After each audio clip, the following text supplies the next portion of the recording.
ಇನ್ಮೇಲೆ ನಿಮ್ಮ ಹೆಸರಲ್ಲಿ ಎಷ್ಟೋ ಸಿಮ್ಮು ಸಿಗಲ್ಲ. ಆಗಸ್ಟ್ 24ರಿಂದ ಹೊಸ ಸಿಮ್ ರೂಲ್ಸ್ ಜಾರಿ. ವೀಕ್ಷಕರೇ, ನೀವು ಒಂದಕ್ಕಿಂತ ಹೆಚ್ಚು ಸಿಮ್ ಕಾರ್ಡ್ ಬಳಸ್ತಾ ಇದ್ದೀರಾ? ಅಥವಾ ನಿಮ್ಮ ಹೆಸರಲ್ಲಿ 10 ಸಿಮ್ ಕಾರ್ಡ್ಗಳನ್ನು ಪಡೆದು ಮನೆಯವರಿಗೆ, ಸ್ನೇಹಿತರಿಗೆ ಕೊಟ್ಟಿದ್ದೀರಾ? ಹಾಗಿದ್ರೆ ಹಿಂದೆ ಎಚ್ಚೆತ್ತುಕೊಳ್ಳಿ. ಯಾಕಂದರೆ ಭಾರತೀಯ ಟೆಲಿಕಾಂ ಕ್ಷೇತ್ರದಲ್ಲಿ ಈಗ ಒಂದು ಬೃಹತ್ ಬದಲಾವಣೆ ಅಂದರೆ ಬಿಗ್ ಸರ್ಜರಿ ನಡೀತಾ ಇದೆ. ಇನ್ಮೇಲೆ ನಿಮಗೆ ಬೇಕಾಪಟ್ಟಿ ಸಿಮ್ ಕಾರ್ಡ್ಗಳು ಸಿಗಲ್ಲ. ಕೇಂದ್ರ ಸರ್ಕಾರದ ದೂರ ಸಂಪರ್ಕ ಇಲಾಖೆ ಒಂದು ಕ್ರಾಂತಿಕಾರಿ ಆದೇಶವನ್ನು ಹೊರಡಿಸಿದೆ.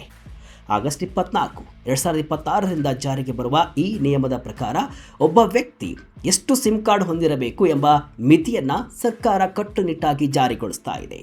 ನೀವು ಆ ಮಿತಿಯನ್ನು ಮೀರಿದರೆ ಹೊಸ ಸಿಮ್ ಕಾರ್ಡ್ ಪಡೆಯಲು ಹೋದಾಗ ನಿಮಗೆ ನೋ ಕೊಡಲ್ಲ ಅಂತ ಹೇಳಲಾಗುತ್ತೆ. ಅಷ್ಟೇ ಅಲ್ಲ, ಸರ್ಕಾರ ಈಗ ನಿಮ್ಮ ಮುಖ ಅಥವಾ ಫೋಟೋ ನೋಡಿ ನಿಮ್ಮ ಹೆಸರಲ್ಲಿ ಎಷ್ಟು ಸಿಮ್ ಕಾರ್ಡ್ಗಳಿವೆ ಅಂತಾನೂ ಕೂಡ ಪತ್ತೆ ಹಚ್ಚುವ ಡಿಜಿಟಲ್ ಇಂಟೆಲಿಜೆನ್ಸ್ ಪ್ಲಾಟ್ಫಾರ್ಮ್ ಅನ್ನು ಸಿದ್ಧಪಡಿಸಿದೆ. ಹಾಗಾದರೆ ಏನಿದು ಹೊಸ ಸಿಮ್ ಕಾರ್ಡ್ ರೂಲ್ಸ್? ಹೊಸ ನಿಯಮಗಳಲ್ಲಿ ಏನೆಲ್ಲ ಇದೆ? ಒಬ್ಬರಿಗೆ ಎಷ್ಟು ಸಿಮ್ ಕಾರ್ಡ್ ಸಿಗುತ್ತೆ? ಸರ್ಕಾರ ಫೋಟೋ ಮೂಲಕ ನಿಮ್ಮನ್ನು ಪತ್ತೆ ಹಚ್ಚುವುದು ಹೇಗೆ? ಈ ಕಂಪ್ಲೀಟ್ ಡೀಟೇಲ್ಸ್ ಈ ವಿಡಿಯೋದಲ್ಲಿ ಇದೆ. ಕೊನೆ ತನಕ ಮಿಸ್ ಮಾಡದೆ ನೋಡಿ. ನಾನು ಶಿವಮೂರ್ತಿ ಸರ್ಪ. ಆಗಸ್ಟ್ 24ರಿಂದ ಅನ್ವಯವಾಗಲಿದೆ ಹೊಸ ಸಿಮ್ ನೀತಿ. ನಿಗದಿಗಿಂತ ಹೆಚ್ಚು ಸಿಮ್ ಕಾರ್ಡ್ ಹೊಂದುವಂತಿಲ್ಲ. ಹೌದು, ಭಾರತೀಯ ಟೆಲಿಕಾಂ ಉದ್ಯಮವು ಈಗ ಹೊಸ ರೂಲ್ಸ್ ರೆಡಿ ಮಾಡಿದೆ. ಆಗಸ್ಟ್ 24, 2026ರಿಂದ ಜಾರಿಗೆ ಬರುವಂತೆ ಕೇಂದ್ರ ಸರ್ಕಾರ ಹೊಸ ಸಿಮ್ ಕಾರ್ಡ್ ನಿಯಮಗಳನ್ನು ಘೋಷಣೆ ಮಾಡಿದೆ. ಈ ಕುರಿತು ದೂರಸಂಪರ್ಕ ಇಲಾಖೆಯು ಎಲ್ಲ ಟೆಲಿಕಾಂ ಕಂಪನಿಗಳಿಗೆ ಅಂದರೆ ಜಿಯೋ, ಏರ್ಟೆಲ್ ಮತ್ತು ವಡಾಫೋನ್ ಐಡಿಯಾ ಸಂಸ್ಥೆಗಳಿಗೆ ಒಂದು ಕಟ್ಟುನಿಟ್ಟಿನ ಸುತ್ತೋಲೆಯನ್ನು ಕಳಿಸಿದೆ. ಈ ಹೊಸ ನಿಯಮದ ಅಸಲಿ ಉದ್ದೇಶ ಏನಪ್ಪ ಅಂದರೆ, ಒಬ್ಬ ವ್ಯಕ್ತಿಯು ಸರ್ಕಾರದ ನಿಗದಿಪಡಿಸಿದ ಮಿತಿಗಿಂತ ಹೆಚ್ಚಿನ ಮೊಬೈಲ್ ಸಂಪರ್ಕಗಳನ್ನು ಹೊಂದುವುದನ್ನು ತಡೆಯುವುದು. ಈಗಾಗಲೇ ಯಾರ ಹೆಸರಲ್ಲಿ ಗರಿಷ್ಠ ಸಂಖ್ಯೆಯ ಸಿಮ್ ಕಾರ್ಡ್ಗಳು ಇವೆಯೋ ಅಂತಹ ಗ್ರಾಹಕರನ್ನು ಗುರುತಿಸಲು ಟೆಲಿಕಾಂ ಆಪರೇಟರ್ಗಳಿಗೆ ಸರ್ಕಾರ ಸೂಚನೆಯನ್ನು ಕೊಟ್ಟಿದೆ. ಇಂತಹ ಗ್ರಾಹಕರು ಹೊಸ ಸಿಮ್ ಕಾರ್ಡ್ಗಾಗಿ ಬಂದಾಗ ಅವರಿಗೆ ಹೊಸ ಸಂಪರ್ಕ ನೀಡಬಾರದು ಮತ್ತು ನೀವು ಈಗಾಗಲೇ ಮಿತಿಯನ್ನು ಮೀರಿದ್ದೀರಿ ಅಂತ ಅವರಿಗೆ ಅಧಿಕೃತವಾಗಿ ಮಾಹಿತಿಯನ್ನು ನೀಡಬೇಕು ಅಂತ ಆದೇಶವನ್ನು ಮಾಡಲಾಗಿದೆ. ಒಬ್ಬರಿಗೆ ಎಷ್ಟು ಸಿಮ್ ಕಾರ್ಡ್ ಸಿಗುತ್ತೆ? ರಾಜ್ಯದಿಂದ ರಾಜ್ಯಕ್ಕೆ ಬದಲಾಗುತ್ತಾ ಸಿಮ್ ಮಿತಿ. ಈಗ ನಿಮ್ಮ ತಲೆಯಲ್ಲಿ ಒಂದು ಪ್ರಶ್ನೆ ಓಡ್ತಾ ಇರಬಹುದು, ಅಸಲಿಗೆ ಒಬ್ಬ ವ್ಯಕ್ತಿ ಎಷ್ಟು ಸಿಮ್ ಕಾರ್ಡ್ ಅನ್ನು ಹೊಂದಬಹುದು ಅಂತ.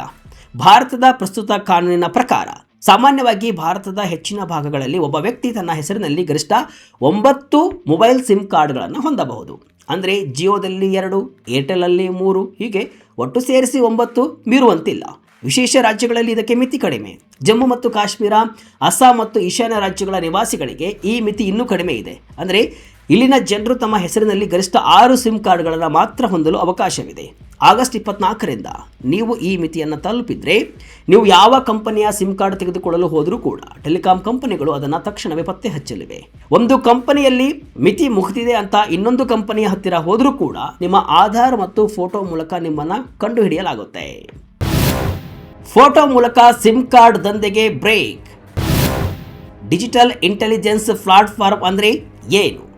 ಕೇಂದ್ರ ಸರ್ಕಾರ ಈ ಬಾರಿ ಯಾವುದೋ ಸಣ್ಣ ಬದಲಾವಣೆ ಮಾಡ್ತಾ ಇಲ್ಲ, ಬದಲಾಗಿ ಅತ್ಯಾಧುನಿಕ ತಂತ್ರಜ್ಞಾನವನ್ನೇ ಅಸ್ತ್ರವನ್ನಾಗಿ ಬಳಸ್ತಾ ಇದೆ. ಈ ಯೋಜನೆಯ ಅಡಿಪಾಯವೇ ಚಂದಾದಾರರ ಭಾವಚಿತ್ರ. ಇದು ಹೇಗೆ ಕೆಲಸ ಮಾಡುತ್ತೆ ಗೊತ್ತಾ? ದೂರಸಂಪರ್ಕ ಇಲಾಖೆಯು ಡಿಜಿಟಲ್ ಇಂಟೆಲಿಜೆನ್ಸ್ ಪ್ಲಾಟ್ಫಾರ್ಮ್ ಎಂಬ ಬೃಹತ್ ಡೇಟಾಬೇಸನ್ನು ಸಿದ್ಧಪಡಿಸಿದೆ. ಆಗಸ್ಟ್ 23, 2026ರಿಂದಲೇ ಈ ಪ್ಲಾಟ್ಫಾರ್ಮ್ನಲ್ಲಿ ಗರಿಷ್ಠ ಮಿತಿಯನ್ನು ತಲುಪಿದ ಗ್ರಾಹಕರ ಪ್ರಾತಿನಿಧಿಕ ಚಿತ್ರಗಳನ್ನು ಕೂಡ ಅಪ್ಲೋಡ್ ಮಾಡಲಾಗಿದೆ. ಟೆಲಿಕಾಂ ಕಂಪನಿಗಳು ಅಂದರೆ ಜಿಯೋ ಅಥವಾ ಏರ್ಟೆಲ್ ಸಿಬ್ಬಂದಿಗಳು ಪ್ರತಿದಿನ ಈ ಡೇಟಾಬೇಸ್ನಿಂದ ಫೋಟೋಗಳನ್ನು ಡೌನ್ಲೋಡ್ ಮಾಡಿಕೊಳ್ಬೇಕು. ಯಾರಾದರೂ ಹೊಸ ಸಿಮ್ ಕಾರ್ಡ್ ಕೇಳಿ ಬಂದಾಗ ಅವರ ಫೋಟೋ ಮತ್ತು ದಾಖಲೆಗಳನ್ನು ಈ ಡೇಟಾಬೇಸ್ನ ಫೋಟೋಗಳೊಂದಿಗೆ ಮ್ಯಾಚ್ ಮಾಡಿ ನೋಡಲಾಗುತ್ತೆ. ಒಂದು ವೇಳೆ ನಿಮ್ಮ ಫೋಟೋ ಆ ಬ್ಲ್ಯಾಕ್ ಲಿಸ್ಟ್ ಅಂದರೆ ಮಿತಿ ಮೀರಿದವರ ಪಟ್ಟಿಯಲ್ಲಿದ್ದರೆ ನಿಮಗೆ ಹೊಸ ಸಿಮ್ ನೀಡಲು ಸಾಫ್ಟ್ವೇರ್ ಅನುಮತಿ ನೀಡಲ್ಲ. ಈ ಮೂಲಕ ಒಬ್ಬರ ದಾಖಲೆ ಬಳಸಿ ಇನ್ನೊಬ್ಬರು ಸಿಮ್ ಪಡೆಯುವ ಅಥವಾ ಒಬ್ಬರೇ 10 ಸಿಮ್ ಕಾರ್ಡ್ಗಳನ್ನು ಹೊಂದುವ ದಂಧೆಗೆ ಮುಕ್ತಿ ಸಿಗಲಿದೆ. ಪೋಸ್ಟ್ ಫ್ಯಾಕ್ಟೋ ಇಂದ ರಿಯಲ್ ಟೈಮ್ ಚೆಕ್ ಕಡೆಗೆ. ನವೆಂಬರ್ 30ರ ಡೆಡ್ಲೈನ್ ಯಾಕೆ ಅಷ್ಟು ಮುಖ್ಯ? ಈ ವ್ಯವಸ್ಥೆಯನ್ನು ಸರ್ಕಾರ 2 ಹಂತಗಳಲ್ಲಿ ಜಾರಿಗೆ ತರ್ತಾ ಇದೆ. ಮೊದಲ ಹಂತ ಆಗಸ್ಟ್ 24, 2026ರಿಂದ. ಇದು ಪೋಸ್ಟ್ ಫ್ಯಾಕ್ಟೋ ಆಧಾರದಲ್ಲಿ ಕೆಲಸವನ್ನು ಮಾಡುತ್ತೆ. ಅಂದರೆ ನೀವು ಸಿಮ್ ಕಾರ್ಡ್ ಪಡೆದ ನಂತರ ಅಥವಾ ಅರ್ಜಿಯನ್ನು ಸಬ್ಮಿಟ್ ಮಾಡಿದ ನಂತರ ಚೆಕ್ಕಿಂಗ್ ನಡೆಯುತ್ತೆ. ಎರಡನೇ ಹಂತ ನವೆಂಬರ್ 30, 2026ರ ಒಳಗೆ ಅಂದರೆ ಸರ್ಕಾರವು ಎಲ್ಲ ಟೆಲಿಕಾಂ ಕಂಪನಿಗಳಿಗೆ ರಿಯಲ್ ಟೈಮ್ ಚೆಕ್ಸ್ ವ್ಯವಸ್ಥೆಗೆ ಬದಲಾಗಲು ಸೂಚಿಸಿದೆ. ಅಂದರೆ ನೀವು ಅಂಗಡಿಯಲ್ಲಿ ನಿಂತು ಸಿಮ್ ಕಾರ್ಡ್ಗಾಗಿ ಫೋಟೋ ಕೊಟ್ಟಾಗ ಅಥವಾ ಹೆಬ್ಬೆಟ್ ಕೊಟ್ಟಾಗ ಅದೇ ಸೆಕೆಂಡ್ನಲ್ಲಿ ಕಂಪನಿಯು ನಿಮ್ಮ ಒಟ್ಟು ಸಿಮ್ ಕಾರ್ಡ್ಗಳ ಎಣಿಕೆ ಮಾಡುತ್ತೆ. ಮಿತಿ ಮೀರಿದ್ದರೆ ಅಲ್ಲಿಯೇ ನಿಮ್ಮ ಅರ್ಜಿ ರಿಜೆಕ್ಟ್ ಆಗುತ್ತೆ. ಈ ವ್ಯವಸ್ಥೆಯನ್ನು ಕಡ್ಡಾಯವಾಗಿ ನವೆಂಬರ್ 30ರ ಒಳಗೆ ಜಾರಿಗೆ ತರಬೇಕು ಅಂತ DOT ಡೆಡ್ಲೈನ್ ಅನ್ನು ಕೂಡ ಕೊಟ್ಟಿದೆ. ಯಾಕಾಗಿ ಸರ್ಕಾರ ಇಷ್ಟು ಕಠಿಣ ನಿಯಮ ತರ್ತಾ ಇದೆ? ಸೈಬರ್ ಕ್ರೈಮ್ ಮತ್ತು ಭದ್ರತೆಗೆ ಇದು ಅನಿವಾರ್ಯನಾ? ಈಗ ನೀವು ಕೇಳಬಹುದು, ನನ್ನ ಹಣ ಕೊಟ್ಟು ನಾನು ಸಿಮ್ ತಗೋತೀನಿ, ಸರ್ಕಾರಕ್ಕೆ ಯಾಕೆ ಅಷ್ಟೊಂದು ತಲೆನೋವು ಅಂತ ಕೇಳಬಹುದು.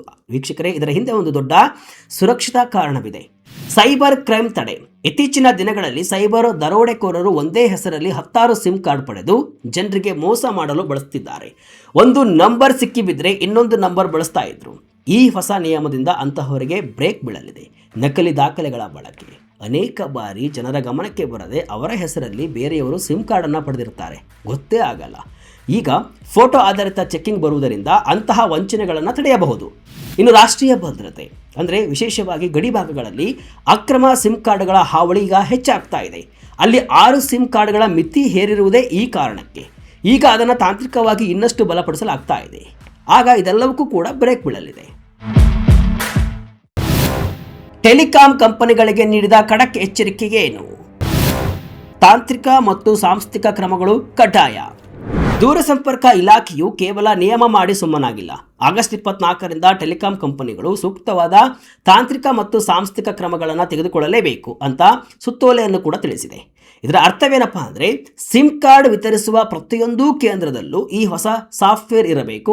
ಯಾವುದೇ ಗ್ರಾಹಕನನ್ನು ಪತ್ತೆ ಹಚ್ಚುವಲ್ಲಿ ಕಂಪನಿಗಳು ವಿಫಲವಾದರೆ ಅಥವಾ ಮಿತಿ ಮೀರಿದವರಿಗೆ ಸಿಮ್ ನೀಡಿದರೆ ಅಂತಹ ಟೆಲಿಕಾಂ ಕಂಪನಿಗಳಿಗೆ ಸರ್ಕಾರ ಭಾರಿ ದಂಡವನ್ನು ವಿಧಿಸಲಿದೆ. ಪ್ರತಿದಿನ ಡೇಟಾಬೇಸ್ ಡೌನ್ಲೋಡ್ ಮಾಡುವುದು ಮತ್ತು ಡೇಟಾವನ್ನು ಅಪ್ಡೇಟ್ ಮಾಡುವುದು ಕೂಡ ಈಗ ಈ ಕಂಪನಿಗಳ ಕಡ್ಡಾಯ ಜವಾಬ್ದಾರಿ ಆಗಿದೆ.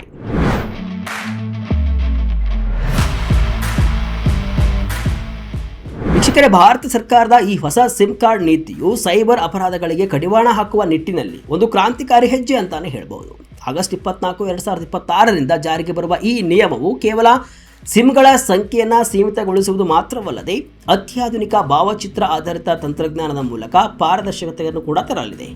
ಒಬ್ಬ ವ್ಯಕ್ತಿ ನಿಗದಿಗಿಂತ ಹೆಚ್ಚಿನ ಸಿಮ್ಗಳನ್ನು ಪಡೆಯುವುದು ಇನ್ನು ಮುಂದೆ ಸುಲಭವಲ್ಲ. ಇದರಿಂದ ಸಾಮಾನ್ಯ ಜನರ ಹೆಸರಿನಲ್ಲಿ ನಡೆಯುವಂತಹ ಅಕ್ರಮ ವಂಚನೆಗಳಿಗೆ ದೊಡ್ಡ ಮಟ್ಟದ ಬ್ರೇಕ್ ಕೂಡ ಬೀಳುವ ಸಾಧ್ಯತೆ ಇದೆ. ರಾಷ್ಟ್ರೀಯ ಭದ್ರತೆ ಮತ್ತು ಡಿಜಿಟಲ್ ಸುರಕ್ಷತೆಯ ದೃಷ್ಟಿಯಿಂದ ಈ ಬದಲಾವಣೆಯು ಅತ್ಯಂತ ಅನಿವಾರ್ಯವಾಗಿದ್ದು, ಸುರಕ್ಷಿತ ಡಿಜಿಟಲ್ ಇಂಡಿಯಾ ನಿರ್ಮಾಣಕ್ಕೆ ಇದು ಸಹಕಾರಿಯಾಗಲಿದೆ. ಹಾಗಾಗಿ ಮಿತಿ ಮೀರಿದ ಸಿಮ್ ಕಾರ್ಡ್ಗಳನ್ನು ಹೊಂದಿರುವವರು ಈಗಲೇ ಜಾಗೃತರಾಗುವುದು ಒಳಿತು. ವೀಕ್ಷಕರೇ, ಈ ಬಗ್ಗೆ ನಿಮಗೇನು ಅನಿಸುತ್ತೆ ಕಮೆಂಟ್ ಮೂಲಕ ತಿಳಿಸಿ. ಇದಿಷ್ಟು ಇವತ್ತಿನ ವಿಶೇಷ. ಇದೇ ರೀತಿಯ ಹಲವು ವಿಶ್ಲೇಷಣೆ, ಮಾಹಿತಿ ಅಷ್ಟೇ ಅಲ್ಲ, ಮನರಂಜನೆಯ ವಿಡಿಯೋಗಳಿಗಾಗಿ ವಿಜಯ ಕರ್ನಾಟಕ ವೆಬ್ಸೈಟ್, ಫೇಸ್ಬುಕ್ ಹಾಗೂ ಯೂಟ್ಯೂಬ್ ಪೇಜನ್ನು ಫಾಲೋ ಮಾಡ್ತಾ ಇರಿ. ಧನ್ಯವಾದಗಳು.